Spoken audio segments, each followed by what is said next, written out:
ওং নমঃ ভগবতে বাসুদেবায়। শ্রীমদ্ ভগবদ গীতা চতুর্দশ অধ্যায় গুণত্রয় বিভাগ যোগ। হরে কৃষ্ণ। আজ আমরা 9 নম্বর শ্লোকটি শুনব। সত্বং সুখে সঞ্জয়তি রজঃ কর্মণি ভারত জ্ঞানমাবৃত্য তু তমঃ প্রমাদে সঞ্জয়ত্যুত।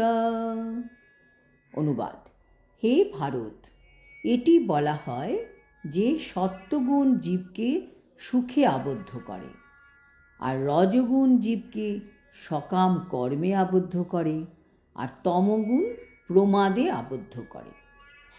তাৎপর্য: সত্ত্বগুণ জীবকে সুখে আবদ্ধ করে। কিসের সুখ? জ্ঞানের সুখ। খ্যাতি, যশ, অর্থে আবদ্ধ হয়ে যায়। তার তখন মনে আসতে পারে, আমার আর ভগবানকে ডাকার কিসের দরকার?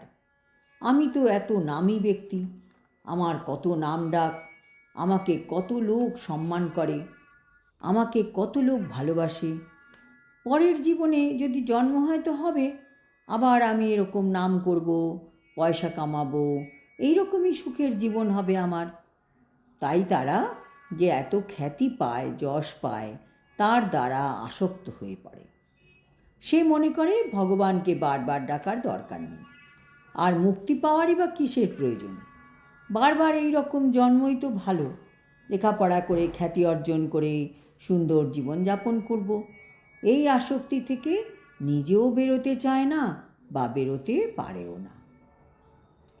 শ্রীল প্রভুপাদ বলছেন, সাত্ত্বিক মানুষ দার্শনিক, বিজ্ঞানী বা শিক্ষক রূপে কর্ম বা জ্ঞানের কোনো বিশেষ শাখায় নিযুক্ত থেকে তার বুদ্ধিগত প্রচেষ্টার মাধ্যমে সন্তুষ্টি লাভ করে।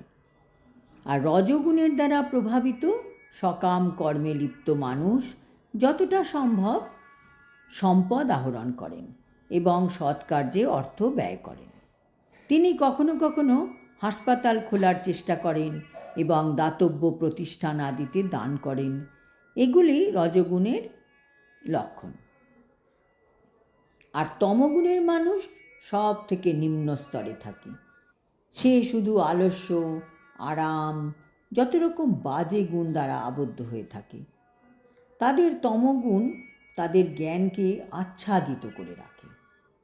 তমগুণে যাই করা হোক না কেন, তাতে মানুষের নিজেরও মঙ্গল হয় না বা অন্যদেরও মঙ্গল হয় না।